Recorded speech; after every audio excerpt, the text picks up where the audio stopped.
Welcome back. Earlier, we talked about, the federal government announcing plans to deploy military veterans to help secure ungoverned spaces and stimulate economic activities in conflict-affected parts of the country. And now we're being joined by former Assistant Director, Department of State Service, Dennis Amachree.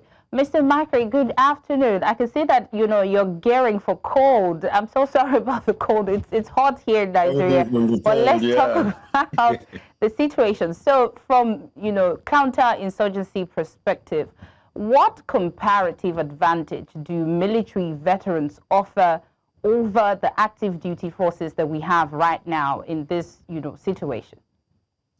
Well, thank you very much. I think deploying them to those ungoverned spaces is something that, well, you can see that the government is trying to do something, but it raises a lot of concerns.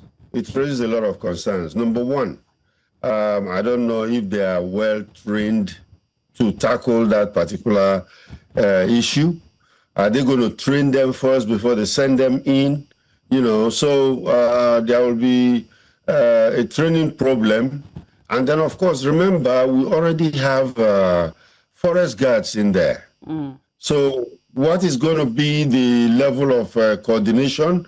Because I can foresee some kind of coordination problem that is going to go on. Are they going to work together? Who is going to be the commander?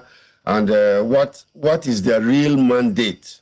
Are they going to just be information people that are going to supply intelligence, or they are really going to engage?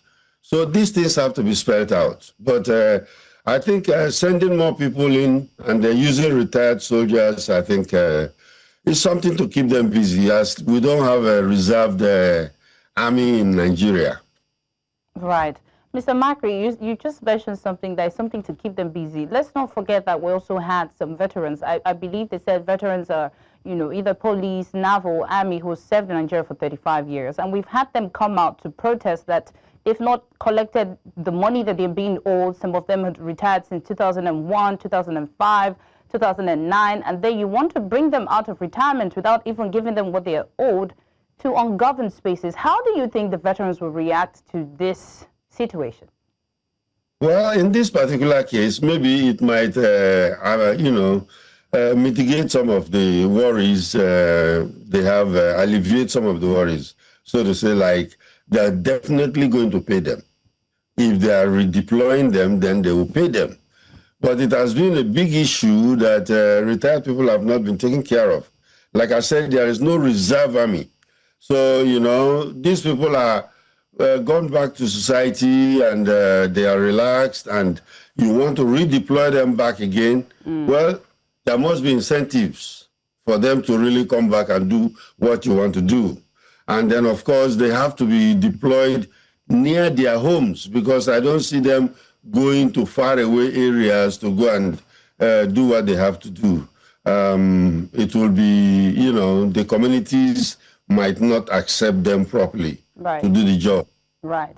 And what would be your advice to the government on how to, if at all, we get to a point where the veterans agree, what would be your advice to the government as to how to be accountable to make sure that whatever they're doing is under existing security laws?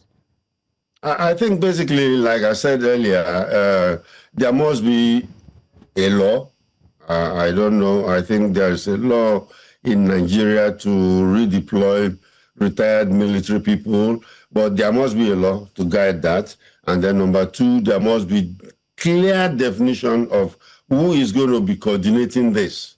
The problem of coordination, I think, is going to be the biggest, because we have forest guards controlled by the DSS.